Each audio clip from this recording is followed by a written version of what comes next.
Hi guys! So, let's eat this. Nag-order ko gikan sa Pinoy Avenue mga langga. Kay kapoy na akong lawas magluto.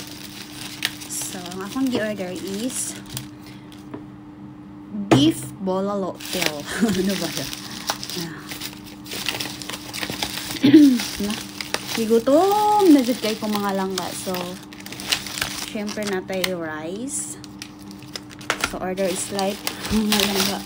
Kay, dili na kaya sa oras. Rye for beef tail. Ayan. And ito po ang beef nila mga langga. Ang dami. Beef tail. Ayan. Subukan po nating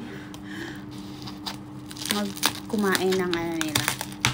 Napakasarap nilang bolalo. So, nag-crave talaga ako nito mga langga kasi gusto ko kumain ng may sabaw.